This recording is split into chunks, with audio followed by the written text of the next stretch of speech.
We are live. It is Wednesday, August 5th. I cannot believe that we're already into August of 2020. And as I kind of mentioned in the description, many of us cannot wait for this year to be over. I may be one of those people. We'll see. Good morning, everybody, and welcome to another live stream on the C47's channel. I am Jem Schofield, and I like to talk about things like cameras and lighting and production and project planning and proposals and budgets and all of the things that relate to creating content for yourself or your clients that is generally carried out as small to no crew. I thought today I'd do something a little bit different, and before I jump into that and a conversation in the chat, because it's all about the chat, so we need some people to show up. Today's episode of Camera and Flask, which will be at 3 p.m. Pacific time, is going to be all about what would it take to switch your mirrorless camera system. So myself, Ben Barden, Caleb Pike, who will be hosting today, will be chatting all about that. As always, when you're doing a live stream, it is great to get confirmation on whether or not the sound and picture is fine on your end. It should be, in theory, based on what I'm seeing right here, but what winds up on your computer may be different than what I'm seeing. Also, YouTube's being a little funky today. I don't know why. They seem to be updating Creator Studio when I'm making changes to descriptions and content and trying to save those changes. It's very oftentimes not being successful. So, standard internet thing. So who do we have here today? Who's showing up? And we need to start to talk about some things related to your questions, because that's kind of what this episode is all about, is where are you sitting right now in terms of production? What are you trying to figure out, either with the equipment that you already own, equipment that you're going to be renting that you may need help in terms of making decisions about, or that you are thinking about purchasing? So again, a thumbs up on the sound and picture would be great. Again, from what I'm seeing on my side, it should be okay.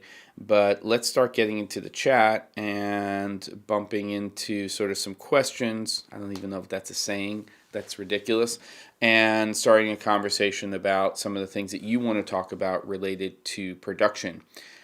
Pretty much anything's fair game. If I don't know the answer to your question or I don't have an opinion about it, I'll be very candid about that, and I'll just say I don't know about that, or I don't really have a good answer because I don't have enough experience with it. And there you go. Thank you, Pat, for the basically thumbs up on picture and sound. And Sam, nice to have you here. And whoever else shows up in the chat. And today is really about that right there. Comments and, whatever, requests, questions. What do they call it over here? Comments and reactions in Ecamm Live. Cool. Noggle, I hope I'm saying that right. Corey, great. If you're new to the channel, please subscribe. And really, this episode is about your questions. So I'm going to talk. It's never fun just talking to a screen. So if we have questions related to production, project planning, cameras, lighting, some audio stuff, though I would say Curtis Judd is probably the place to go for that kind of stuff. And Andres, nice to have you here.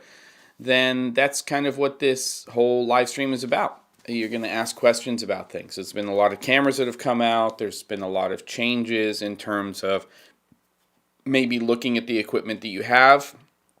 New lights have come to market, and it's really to help you sort that stuff out. I'm also very open to talking about still photography if that's something that you do want to discuss. And if you're a hybrid shooter and you want to kind of talk about cameras that are well suited for that, then that's great as well. Robert, nice to have you from down in the Bay Area. Hope you're safe, and hope everybody else is as well. Some not great stuff happening in the world right now, but most of us are all doing okay every day and kind of pushing through things. So now that we've got through that, and we're about 5 minutes in, let's get this chat going. And I'm watching it, and let's start to get some questions up there related to productions that you're thinking about doing. These can be unpaid, paid, they can be things that you're just thinking about, they can be just general questions about equipment. And the way these Q&A type live streams work is when you're asking about questions. Good. So it's fine, Pat, for your question right now. But in the future, in the chat, please put an @the_C47 there, just so that I can differentiate between people having conversations with each other in the chat and then something that you're asking me. There's not a lot of people in here right now, so it's okay, but it does make it easier for me to latch on to things. So Pat says, what are you seeing about production getting started back up? Well, I think it's really broad in terms of what's happening right now. I think that in the corporate space, it's all over the place. If you have in-house creative, a lot of people are still working from home, and they are going out and doing smaller productions. Some people are going into the office. I would say that for our community in general, that it's the smaller productions that are ramping up more quickly than the larger. It's the non-union productions that are happening more than the union-based ones. There's definitely union-based production happening in the States, but the legalities of that and the guidelines of that are very, very different than what we're dealing with when we're talking about smaller production companies, in-house, and things like that. It's basically, if you think about this, if you're running a small company or you're in a producer's role and you are now tasked with some responsibility for taking care of client, responsibility for taking care of any crew that you hire and any talent that you hire, then you have to basically follow general guidelines having to do with COVID-19. So that means that you're going to have certain safety equipment on there. Actually, hold on. This is ridiculous. Set alarm for 11 a.m. to order equipment for upcoming production COVID-19. Okay. The name of the production is not COVID-19, but I have to get a box of masks. I'm going to have to get additional hand sanitizer. I'm going to have to get certain things and think about how I'm feeding crew and talent. So I've got a small production coming up. Most of it is not going to require me to do that because everybody who's going to be working on the production is right here.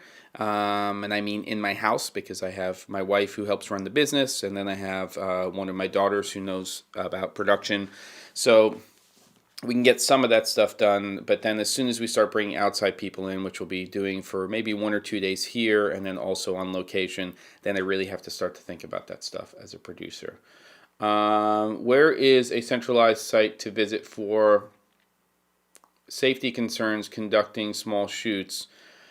5 people or less, non-union. I don't know of one particular site. I had my insurance company send me some stuff that they're distributing or, making available regarding some guidelines. But that's really in the state of Oregon. In Oregon, we have the OMPA, which is the Oregon Media Production Association, which I'm a member of. And they have guidelines, and there's a lot of other guidelines out there. And then there's that safety one, which I haven't done, which you can go through the safety guidelines. Essentially, you need to have at least one point person on a small production who is and has responsibility regarding safety measures. They're not necessarily going to be a registered nurse. They're not necessarily going to be somebody who has extensive medical training. But as you start to scale up the productions, and especially when you start to go union, then you do need to have medical professionals there who are on site, on set, on location to be able to handle with those things. Yeah, I don't know about the mask that Film Tools sells. Disappointing. I don't know much about that. Good morning, David, and morning, Neil. So I don't think that there's one particular location, but I think, again, just because I know that it's there, ompa.org, even though it's Oregon, I think if you look at that, those are some good guidelines that you can start to sift through. I have a folder of some stuff that I'm starting to go through because of this upcoming production. I don't have it all sorted out. Some of it's common sense. Some of it is just making sure that you put some stuff into writing that when you are hiring people, they know that you're going to take certain measures. Like, I'm going to have surgical masks available. They don't need to bring those if they don't have them. I will be making hand sanitizer available. I will be providing meals that will be individually packaged and will be separated. They'll first be decontaminated, wiped down, all that stuff. I'm going to have to find, though they're hard to find, disinfecting wipes. And you really have to think about how the transport part of it works. And you also have to give your cast and crew options. So, for instance, you can provide a meal, but if they're uncomfortable with that or they want to provide their own, then you might take some of the budget and say, okay, if you'd like to be responsible for all of your own meals, for your drinks and everything else, because that makes you feel more comfortable. You show up with a cooler as crew or as cast, then you will get X number of dollars per day, a per diem essentially for food. Instead of that being taken on and being handled by that. Thank you, Pat, for doing that. I don't see the link you just posted, Pat, but maybe that's just because I have a little bit of delay here, but I appreciate you doing that. So, so you have to think about that. You have to think, like, if you're hiring two actors who are coming from the same town or city, normally it would just be, okay, who's going to be driving, and they would carpool. But I think now you really have to be very sensitive from a producer's standpoint to have conversations in terms of how comfortable or uncomfortable they are in this situation. You have to make them feel as comfortable as possible. Clearly, if you're crew, then you're wearing masks. I don't necessarily believe that when it comes to wearing gloves that we're doing ourselves any favors, because I think that we're not medical professionals, so we're not used to having surgical gloves or gloves on our hands, and we tend to, as I am doing right now, touch our face all of the time. So I think that it's the better practice to not, and then if you open the door, use some hand sanitizer, wash your hands for 20-25 seconds, all of that stuff. It's really tricky. I mean, when I went down to Santa Barbara to do that small production, which seems like eons ago, sort of in the, well, I can't say it was in the middle of the pandemic because I don't know when it's going to end, but when I was doing that production, when you're in a small crew situation, it's really, really hard to in reality not cross-contaminate, because when you are picking up a camera and you're changing a lens and you're moving a light stand, people are just trying to get stuff done. So there you go. All right, so let's see. Now we have some comments. Look, things are waking up here. People are talking. Not a lot of people here, but it's cool. The hard part is finding out what level of comfort everyone is at and meeting that. Yes, and Pat, that's really a producer's role. So whether you're wearing many hats or there's a dedicated producer, whoever's wearing the producer's hat needs to find out what that comfort level is. They need to figure out where people sit in terms of that. And you don't find that out 12 hours before the production. So I'm about to, a week and a half from now, do some on-location stuff. I'm going to reach out to a couple of people that I'd like to be in the video.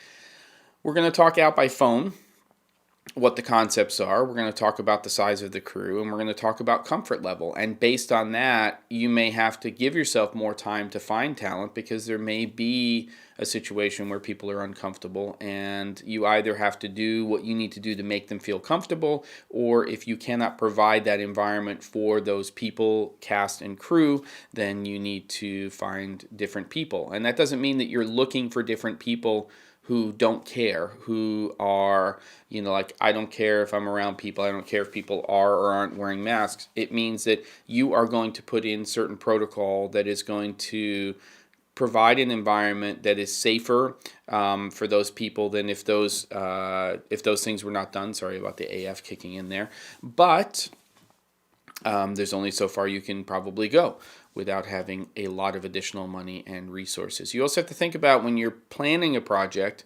what your budgetary situation is when it comes to being able to provide those things for your cast and crew and that production. Do you need to add an extra 10%? Do you need to make the client aware of that? You need to be transparent and say, it's going to take a little bit longer. You might need to add an extra production day to a 3-day production and make it a 4-day, so that you have enough time for the things to happen that need to happen in this type of environment. Can you do a quick rundown on, this is from Andres, on how you prep for a corporate video shoot interview style? After you know or have seen the location, how do you decide the equipment you will be using? Okay, good. And let me just see if there's any other comments based on what I was talking about. Noggle says, I'm in Georgia. Client just shared Georgia Film Academy with free COVID compliance courses. Good. Nice of anyone, any state. Good. Yeah, so if you could share that link, that would be fantastic in the chat. Gloves don't do any good if they are on all day. Just wash hands regularly. Yeah. Wearing a mask makes you want to touch your face even more because it's itchy. Yeah, all of these things are true. And we are all struggling with the realities of this world we're living in, but we all want to go back to work. So I've just ordered a number of different face coverings. Some of them, like I've seen these ones for food, which sit on the chin and they go here, but the one that I've ordered goes up to here, so it covers like this. Is that protecting you? Not necessarily, because you have airflow. Is it protecting others from you? In theory, yes, because you are, if you sneezed or coughed, going right into that shield, though there's airflow there. So it's a tough one. Good. Okay, so let's go back to Andres' question. Can you do a quick rundown of how you prep for a corporate video shoot interview style? After you know or have seen the location, I added the have seen. How do you decide the equipment you'll be using? So, I mean, a lot of that really has to do with the location. And it also has to do with how many people you're interviewing. If we're talking about sort of the standard corporate documentary style approach to filmmaking. First decision is there a lot of ambient light? And that's going to obviously help make decisions about what type of lighting you're going to be bringing. Are you bringing things that have larger output? And also the style of lighting. Generally, what we're trying to do is softer, more wrap light, single sourcey stuff nowadays. So that generally means that we need some oomph, some firepower when it comes to what's coming out of the fixture when you're using it. But then what you're going to be doing, and the reason you need that output is because you're going to be modifying that fixture. And that means that, an LED fixture that has a 1K equivalent output to a tungsten unit probably isn't going to give you enough oomph once you start to create a book light, or you start to push that light through diffusion, or you start to bounce that off of something to scatter that light some more to make a softer source. So output, obviously noise and sound off of there. Just give me 1 second, everybody. Okay.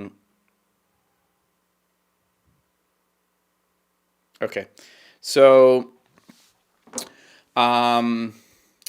so I would say that that's the first thing. I'm also thinking about, is this a 1 or 2 camera shoot?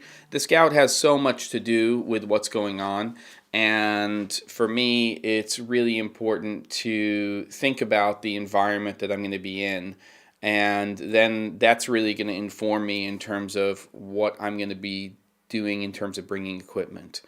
If I'm going to be doing, let's say, for instance, which I've done many times, let's say 6 or 8 interviews a day, then I may be bringing additional lighting units, because what I want to do is do a setup where I can actually flip the key, because I want some people looking camera, left, and some people looking camera right in their interviews. So some people will be over here and some people will be over here. Sorry about the AF again. That's a wonky donkey. Oh, come on, kid.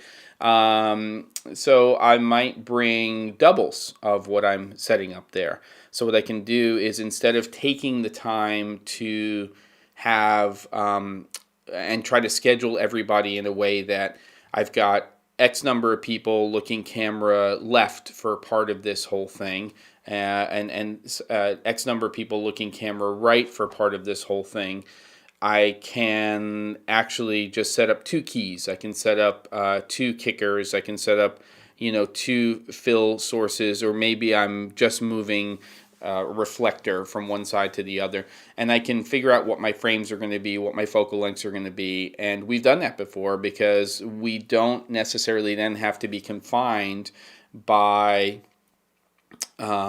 figuring out that, oh, I have to schedule the first 4 people who are looking camera left during this period of time, and the next 4 people looking camera right for this period of time. And the advantage to not having to do that is that when people come in and you start to look at their number of people who are male versus female, different ethnic backgrounds, you can start to mix and match and start to think about what would make sense. Plus, your 2 different frames may be slightly different between the 2, and that may actually have an effect as well. Okay, good. So, greetings, small brown fox. There you are. Does the mask you order have adjustable metal nose piece? Because glasses fogging is a big issue. I wear safety glasses all day at work anyway. Well, one of the things that I'm doing when I'm actually wearing a mask is I actually have these little adjustable metal nose pieces that have a sticky side to them. And I oftentimes wear a gaiter, and I just lift that up, and it has a space in it that if I need to put it in there, I can put a filter. It is so hard in certain environments wearing masks at all. The other day we were doing a still shoot, 3-day still shoot, and we were in a small room. It was about I'm going to say about a 9x9 room. And we had all the windows open, so we had a little bit of airflow. But when we actually started to take the photographs, we had to close the windows because we wanted to have a full view down to the valley and see outside. We were using off-camera flash. We wanted to see exposure outside because it was so beautiful in the valley. So we want to see all that green. We want to see the sky with the puffy clouds and all of that kind of stuff. And then we're using off-camera flash. It was such a small room, there's definitely going to be some work involved in cleaning up the windows. I did some exposures without any of the flash to give me some options with layers to do some stuff. But by the time we got into the 45-minute to the hour mark, I was having a really hard time. I mean, I was getting definitely heat exhausted and starting to feel not quite like I wanted to throw up, but I wasn't feeling great. I needed water and I needed to handle that kind of stuff. So yeah, it was difficult in terms of handling that. So it's these metal things you can buy on Amazon. They're about $7-8 for about 50 of them. So what you can do is you can take whatever mask you're using, especially if it's reusable. You can wash it, take the thing off, wash it, and then put a new one on there. Sit-down interviews. Is the recent consensus because of COVID no to lavs and just use boom shotguns? I hate not to use both for redundancy mixing. Yes and no. I really think it depends on who your talent is. If they have some experience and you can verbally walk them through how to put that lav on, you just have to give yourself extra time. Whereas for a sound recordist to walk up to talent and historically, have a conversation with them, mic them up and do that might take 5 minutes at most. Now you're going to maybe have to give yourself 15 or 20 minutes if you're going to have the client mic themselves with a lavalier. That said, redundancy can still exist, because if you're worried about a mic going out, what you could do is you could use two different shotguns. So technically, you could put two different. No, don't cross them. You're not trying to create a stereo field, but two mono mics, and you could have them basically running into your camera or your mixer recorder and have redundancy there. You could even have two mics with two different patterns, so you could have a cardioid capsule on one, and you could have a hyper or super cardioid on the other. So it's an option. I think that the Wireless Go is also a pretty good option. If you can take a look at what their shirt is and you don't mind seeing the mic, then what you could do is you could hand it to them, basically set up to be clipped in either direction, and then you could have them put that mic on and then just give them some instructions. You could cheat a little, and instead of having the mic around the sternum, you could just put a little bit lower out of frame, but if you have a wide shot, it's going to be hard to do that. So I think maybe double booming might be a better option in that type of situation. I've also found you really need a mask that's bold away from your mouth, so it's easier to communicate. Yes, you do. If it's right up against it, it's very, very hard. I'm having a drink already. What is happening? Oh, you're in England, though. That's okay. You might be slow. Hey, you're 8 hours ahead over in the UK right now, so from where I am. Okay, Igor, what we got? Camera question. Have you experienced hot pixels on the X-T3 or X-T4? I've run into several white pixels showing up in footage on long days of filming. Seems to be worse in warmer conditions. Personally, I have not, and I've used both of those cameras quite a bit in production. And I have shot in warmer conditions. In fact, very oftentimes I'll leave the X-T3 or X-T4 up on this tripod. It's covered by basically Duvetine because of the teleprompter I have, and I've never seen any heating situations with that. When you're saying hot pixels, are you, Igor, shooting video or are you shooting stills? We just did a 3-day stills project, and I didn't have any issues. We did actually have some issues with hot pixels on the 5D Mark III, though I'm going to have to clone and stamp those out. And I've been having a lot of fun, learning more about Capture One, but also with Luminar 4, which I find to be quite fascinating as a app. And we might even, just because of the job that we're doing and what we're doing, we may use Luminar 4 as a test for this particular stuff. Video. Pixel remapping fixes it for stills. Gotcha. Nope, I haven't had the problem, Igor, with my X-T3 or X-T4. And I've owned an X-T3 for a long time. I'm fortunate that I haven't seen that issue happen. I have not been in shooting environments which are, for instance, August in New Orleans, or summer in Georgia or in Florida with those cameras. I have shot in those types of locations many times, but not with those particular cameras. Neil, I've covered it in the past in terms of my teleprompter setup. It's relatively simple. I basically have just a stills tripod with a ball head. That's coming up, and I'm using the Caddy. It's Caddy Buddy, which is the name of the company, and it's their iPad teleprompter. It's about $170 US. And then sitting inside of there is a 10-inch monitor. So give me 1 second. I'm going to see if I can show that to you while we keep going. I think I'm plugged in to the ATEM with this. So let's see what happens. Let's see how cooperative the interwebs are. Let's see. Are we on here? Yes. Okay, good. So, Neil, this is basically the hookup. What we're going to see here basically is there's the stills tripod, and there's the ATEM Mini. I've got a decimator, which is what's taking the feed out of my MacBook Pro and doing a horizontal flip so everything reads up correctly. What you're looking at on there right now is essentially we've got an XT3 behind the Caddy Buddy iPad teleprompter. And then I have a 10-inch, is it Wixomat, which is sold by, oh my goodness, I'm losing my mind. They make monitors as well, like little on-camera ones, and they are brain fart. This is about a $99 HDMI monitor from Amazon. So that's what's going up to that. And then that's the teleprompter setup. So that's what I've got going. I hope that makes sense. Good.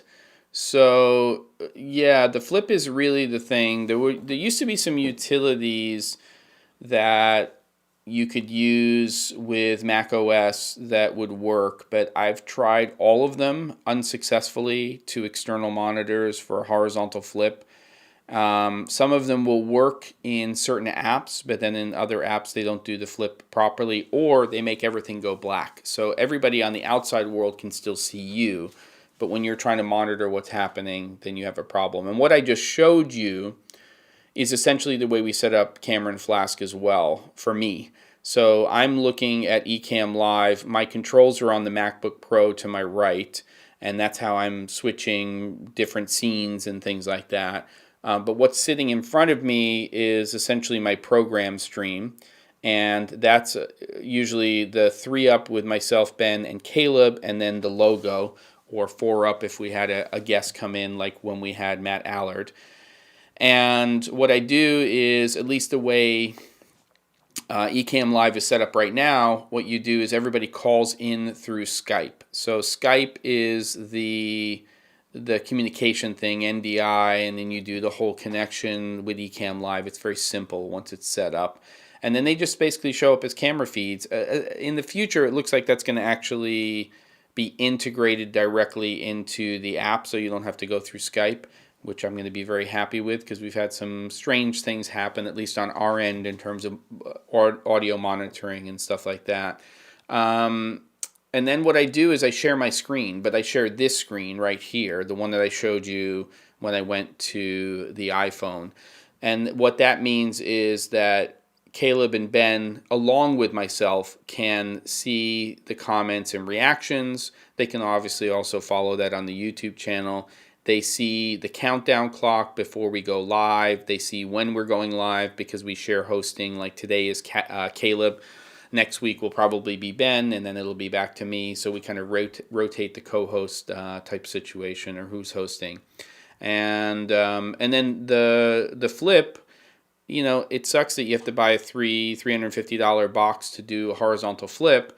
But I have been talking to a company. Oh, it's Andy Cine. Sorry, unbrain farted. So Andy Cine makes this monitor. They make a lot of other monitors. They make some lights.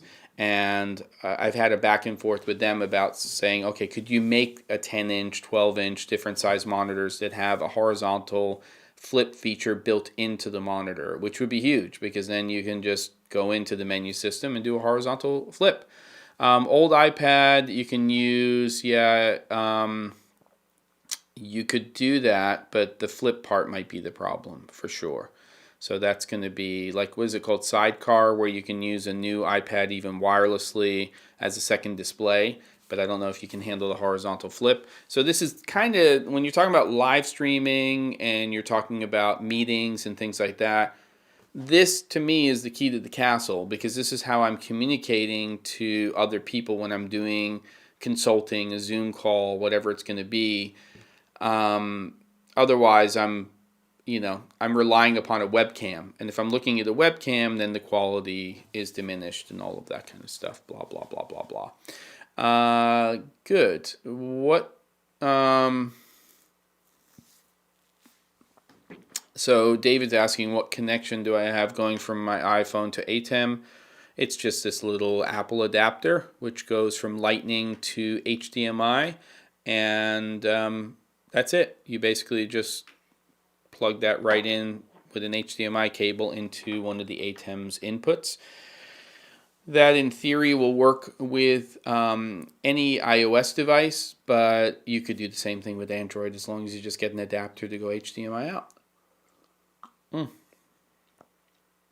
Not enough caffeine yet today. Second of 3 espressos happening. Last of 3 will happen after today's episode. We've got a lull in the chat right now, so let's get some questions out there regarding cameras, lighting, project planning, production, whatever it's going to be, because that's what today is. It's all about the chat. It's all about questions. And in the meantime, while I'm waiting for something to show up, and please put in at the C47 there if it's something that you want me to read and comment on or give you an answer to if I have an answer. Cameron Flass today at 3 p.m. Pacific time with myself, Ben Barden, Caleb Pike, and today's episode is switching your mirrorless camera or cameras, question mark, exclamation point, and what would it take for us and you to switch to another brand. So we're going to be talking about all the big players out there right now, and we will see where that conversation goes. I have some initial cameras listed in today's episode, but we may add more afterwards. I'm sure we'll be discussing other ones. But this is really a discussion about the mirrorless camera world and those types of cameras and where do they fit. I probably should put Blackmagic in there as well because I think they kind of, the pocket cameras at least, fit inside of that category. So if I remember, I'll put those back on there too. Okay, here we go. From Neil, coming in. We're putting together some kits for other staff members to do live streaming, laptop camera, basic lighting, audio. Okay. Do you have any questions about that, or do you have that all sorted? David says, nice because I can get my old Nikon D7000 to stream to the ATEM. Yeah, that you can do as well. Obviously, that's not a smartphone or tablet, but you can definitely, if you've got a camera that can do a clean HDMI out, there's no reason why you can't run it into the ATEM Mini. Z1, V1, it's okay. I mean, I haven't used it. It's a tough one. Look, the AF system on the X-T3 is not perfect, but right now you can get that camera for $500 off. It runs under $1,000 for the camera body, which I think is phenomenal. I still use this camera a lot, and for a lot of people who don't need the IBIS and maybe a couple of the new features of the X-T4, it's a really pretty fantastic hybrid camera. And if you match that with the right lens for this type of stuff, which tends to be, for me, either the 23, which is in my bag, or this, which is the 35, the f2 versions, which are not expensive, I think they work really well. I'm kind of on a kick right now as well, where I'm swaying away from using zoom lenses in production. I think part of that is dictated or is kind of being pushed by how I use the Fuji system in my production, and I don't like the stepping when I'm changing focal lengths with their lenses, but I also love getting those extra stops when I need them in terms of depth of field. I mean, interestingly, for the still shoot that we were doing, because it was more architectural, it was more location spaces and things like that, I don't think we ever shot more wide open on the X-T4 than a 5.6, and we were really between an 8 and an 11 for most of the stuff that we were shooting. So, and I was living most of the time on that particular job on 2 lenses. I was most of the time living on the 9mm Laowa 0D distortion lens. And that's a manual lens, so you just have to make sure you're checking focus. And then also the 16mm f2.8 compact lens from Fujifilm. And then the only other lens that I really brought out of the bag for that particular shoot was the 23mm f2 lens from Fuji. We also had the 5D Mark III camera running. So let's see. Looks like we have another question. Besides the ATEM Mini, which is out of stock and a bit pricey, know any other alternatives? Well, Not really any alternatives for multi-camera input, except for there's this one. It's not called YOLO, I don't think. It's some name like that I've been seeing and commenting on social media. It's an all-in-one box. It actually costs more money. Has a screen built in that you can do multi-camera for live streaming. I don't know the reliability of the product though, and I've never tried it. But really, the A10 Mini, A10 Mini Pro, A10 Mini Pro, ISO are the three products that in the multicam cost-effective realm are the ones to be looking at seriously. And I think they're just going to become sort of the standard in terms of what we see. I'm doing another virtual event for a winery on Sunday. It'll be the A10 Mini, it'll be the XT3, XT4, and then sorting out the lighting and everything else. So it's a third one we've done for that. I am testing out right now this little box, which I don't know if I'm gonna be using it on Sunday or not. But this is the VidiU Go, and we've got two separate, basically bonded modems in here as well. Well, that's really for the connection. Those are not the well, they are bonding with each other as well, but it's also just so if you're in a remote location or there's a lot of stuff and you're relying upon Wi-Fi for your streams, this takes you out of that realm, and now you are relying upon this box in order to push your video out to the world for live stream, virtual events, things like that. You don't need any additional inputs, just want to elevate my client Zoom calls. Well, it really just depends on the camera system, because a lot of camera companies now, Canon, Fujifilm recently, and I believe Sony, do have solutions where you can actually plug their cameras in via USB-C to your computer with new software, so you can just go direct to your computer. So I would look into that. It depends on your camera. Otherwise, you might want to look at a Camlink. Once you start to look for Camlink on a place like Amazon, you will see that there are other alternatives that are HDMI in, both 1080p and 4K into your computer. You're never going to need more than 1080 right now for live streaming at the moment. But what was nice about when I upgraded to the Camlink 4K, which is a very small unit, is that the original Camlink was not supporting 2398. So if I wanted to use that frame rate, it wasn't letting me do it. So I was kind of forced into 30p, whereas with the Camlink 4K, it seemed to be fine with that. I apologize if you hear a dog barking. It probably means that UPS or somebody's coming or somebody's knocking on the door.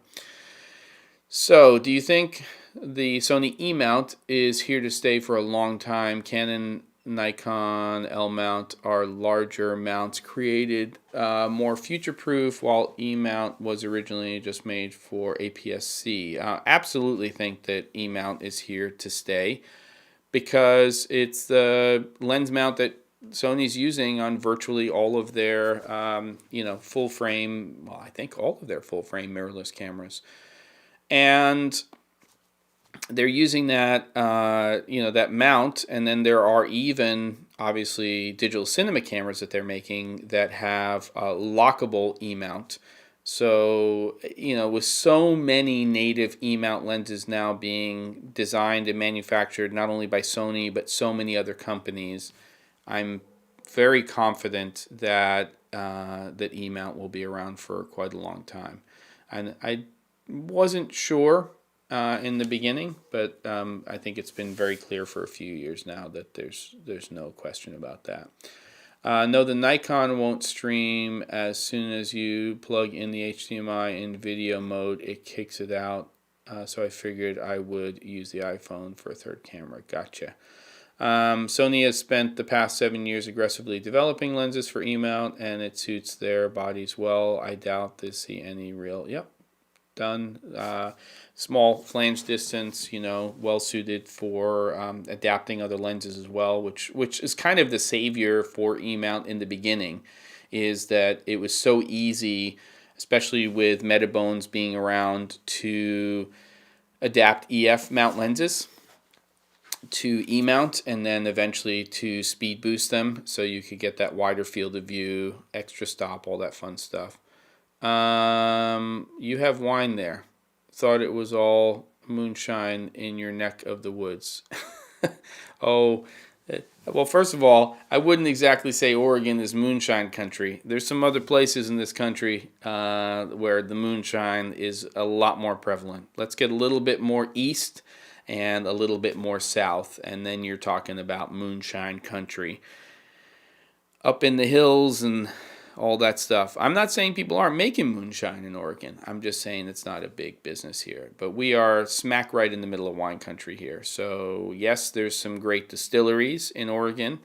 There's amazing breweries out here. But I would say that if we're talking about Oregon as a place, and this is totally off topic, where we're talking about what its business is from a farming standpoint, I would say that grapes and wine are the big business here. We have, I think, over 600 wineries in the state of Oregon, and a region where I live, there's close to 300. So we're surrounded by grapes and great wine and all of that kind of stuff.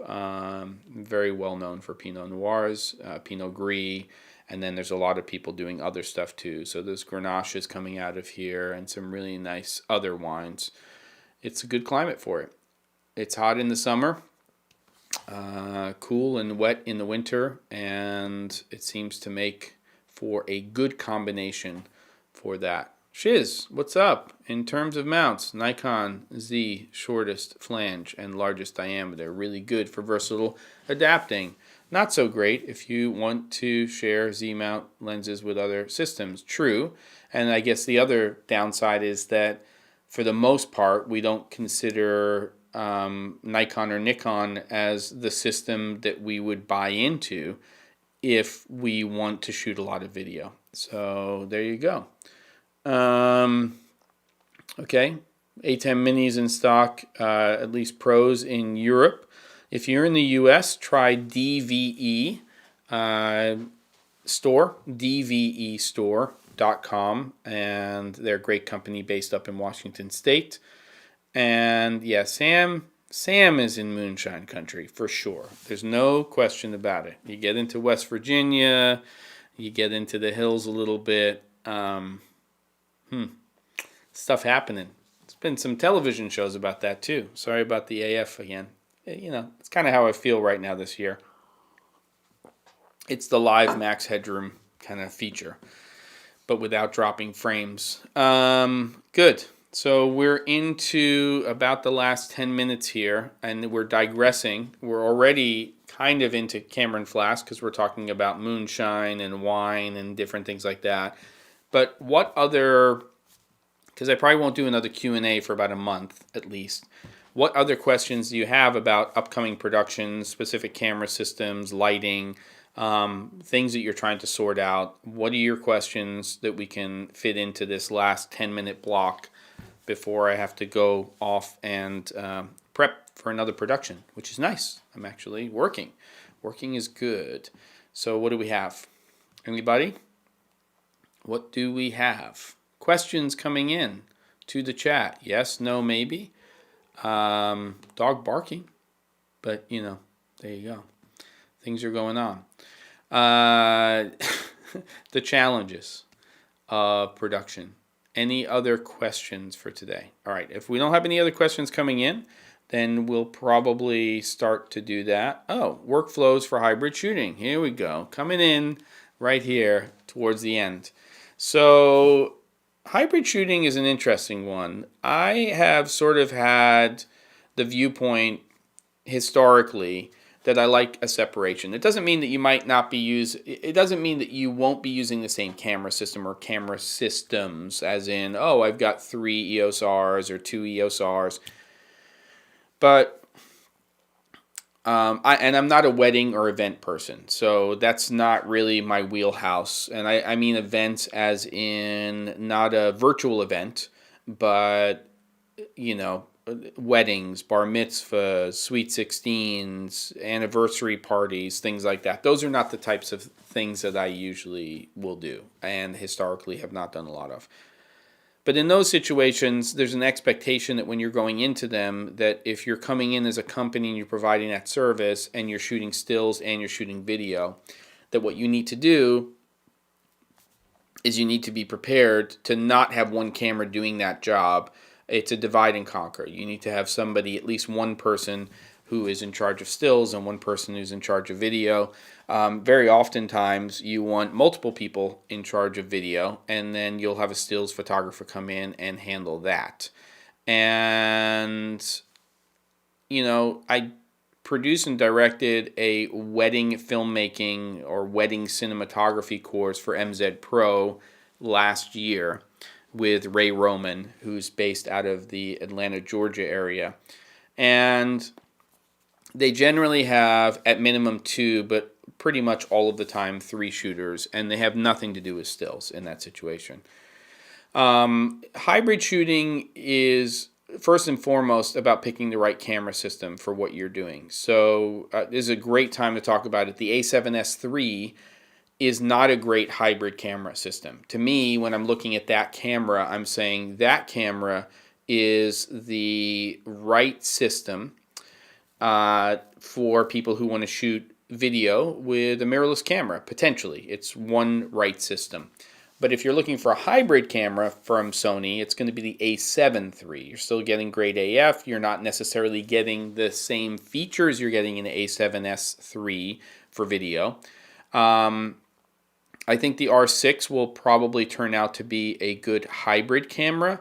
I think that the R5 is going to be a camera that is going to primarily be used for higher end stills photography, and then people who are educated will use that camera for video, but they'll understand when and how they're using it for video, because there are certain modes. It might not be HQ fine, it's definitely not going to be 8K, where they can shoot for longer periods of time in 4K and also 1080 and actually use that camera and get some really nice results. Because remember, we're comparing images right now to cameras that are getting so good. When we're looking at sharpness in images, there's some relative that exists compared to previous camera systems, and it's so hard for us to figure out exactly where that all sits. I'm not trying to be gray here or unclear. For sure, if you're looking for a camera right now that can shoot for long periods of time, and you want a mirrorless camera and you want to shoot video, then you should be, and AF is a key component of that, then you're really going to look at the A7S III as a camera system that you'd want to use in that type of environment. And if Sony has stepped up their game in terms of color science, then it could be a great option for people. But I think that, there's going to be other people who are going to stick to the Canon family, and they're going to get benefits by going up to an R6 or an R5 over the EOS R if they're doing a lot of hybrid shooting. And they just have to know when they're going to be using those video features, how they're going to be using it. I mean, let's not kid ourselves. It's silly to try to plan your production based on when you're going to shoot stills and when you're going to shoot video. So you either need to have dedicated cameras or you need to not have to worry about that. So I just, those are my feelings on that. I don't know anything about the Q-Line 3. I don't know what it is. When you say it's a 3x3 kit, is that 3x3 feet in terms of coverage, or is it like a foldable LED? I really don't know about that one, and I'd be happy to take a look at it. What do I think about the pop-up photo studios for product photography? They're okay. I think it really depends on what you're trying to do. I think that you can set up a tabletop situation with beadboard, compressed styrofoam, or foam core, and both black and white, and V-flats, and I think you can come up with stuff that's more interesting. The advantage to the pop-up, if you're talking about the tents, is that when you put products inside of them and you blast light into them, then you're going to get really nice high key. And of course, if you understand ratios, you can put a little bit more light on one side than on the other, and you can have a balance. I think it's far more interesting and far more creative to get a tabletop, and then you can buy essentially Caleb has a lot of stuff on this channel about this, but you can buy essentially roll out table coverings and things like that look like wood or they look like marble and stuff like that. And I just think that it's just a lot more interesting to be creative that way. But I think they're okay. I've used them. If all you're trying to do is just crank stuff out for product photography that's being sold, then they can be okay. But I think you should go a little more creative. Quick go-to light. Is that a question or not? Maybe that's having to do with the Q-Line 3x3 kit. Let me just see real quick what we get here. I'm just gonna quickly. Let's see. Q-Line. Oh, Quasar. I'm tracking with you. I love tube lights. I don't know. It's kind of like getting into the MC territory when we're talking about the aperture lights. How many do you need? I'm not going to buy a 12-pack of MCs. If I'm doing a feature film, which I'm not, maybe that's a good thing for me to have for accents and stuff like that. But quite honestly, for me personally, I think that, I'm not going to be lighting with a ton of tube-based lights. So whether those are Asteras or they're Quasars or even Nanlite, tubes, I'm not going to be using a lot. So a couple of those in my kit would be advantageous. I do like the type of light, and obviously seeing those types of lights in frame as far as creating background and stuff can be really nice for your stuff. Okay, so let's see. What do we got? We're almost done. I gotta wrap up here. You'll shoot. Boom, boom, boom. Got it.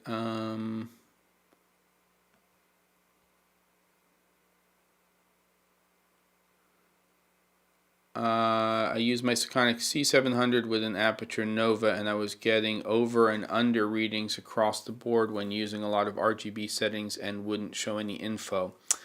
Not sure.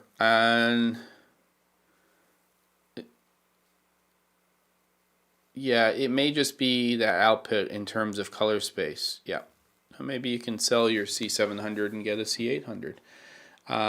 See that, Ken for the win. Yep, saw that. Yeah, true. If you want to play around a little, that's a bit more chill. I hope Fuji releases a firmware update to fix the AF pulsing. Hey, me too. I had to switch to manual focus during an online meeting as it was so bad, even with the 23 f2. And it just happened on cue. Yeah, it's an issue, and it's really an issue, again, because we're seeing this this evolution when it comes to AF systems. Clearly with the EOS R5 and R6 and with the A7S III, we're really getting into some pretty amazing face detection. And we're also, from what I've seen, starting to get into some really great object tracking. So some of the things I've seen with the A7S III look great. And to me, that's fantastic because for somebody like me, historically, glasses and beards kind of confuse camera systems, even though I think these are called eyes. And I'm hoping that as we continue on, that it's less reliant upon the, it can latch onto that stuff.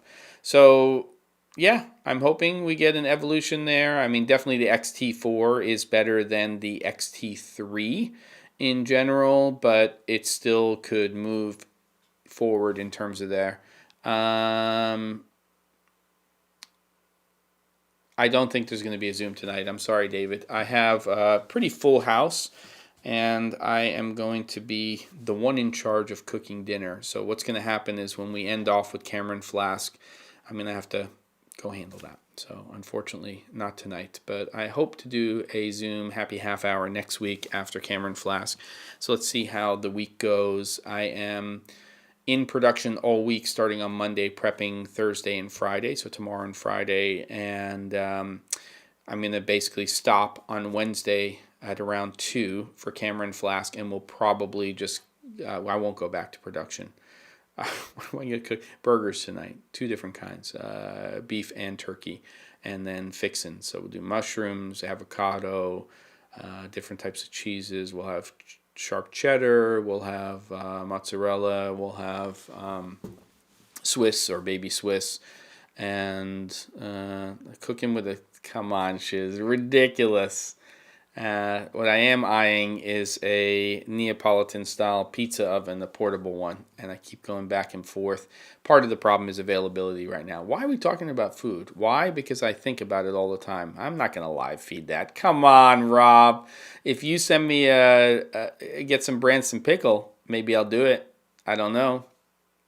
Now I'm getting hungry. So there's my segue. And it's 10 a.m. Pacific time. We're ending off now. Thank you everybody for coming to the live chat. Hopefully the Q&A ones are worthwhile to people. I'd like to hear if they are. I don't want to do them every single week, but there you go. And stop with the Vietnamese. Done. Boom. Well, I make, yes, we do make our own pizza dough. And there you go. Oh, we got puns going on for days over here. There we go. All right, everybody. You will see me eventually, Pat. I'm hanging tight over here right now and trying to keep things, buttoned down cautiously. Good. Thank you, everybody. Hopefully I'll see some of you at Cameron Flask at 3 p.m. Pacific. Rob, behave yourself. And everybody, thanks again. Take care.